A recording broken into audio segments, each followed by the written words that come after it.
Welcome to our channel. Today we how to subscribe to Framer for interactive app marketing sites, complete guide step by step clearly. To get started with subscribing to Framer, first, open your preferred web browser. Go to the Framer website by typing in the URL, framer.com. On the home page, locate the Sign Up button, typically found in the upper right corner. Click on the Sign Up button to proceed. You will be prompted to create an account. Fill in the required information, including your name, email address, and password. Alternatively, you can choose to sign up using a Google or GitHub account for convenience. Once you have completed the sign-up form, click on the Create Account button. After successfully creating your account, check your email for a verification link. Open the email and click on the verification link to confirm your account. Now, return to the Framer website and log in using your newly created credentials.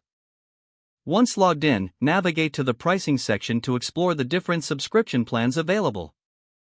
Review the features included in each plan to determine which one suits your needs best.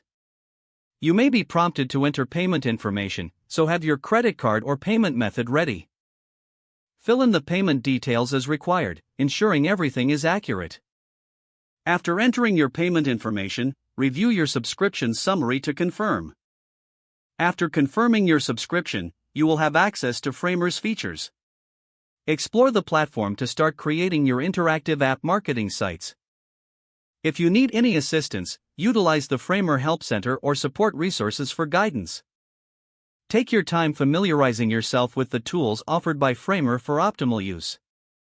If the page does not load, refresh the browser or try again in a private or incognito window.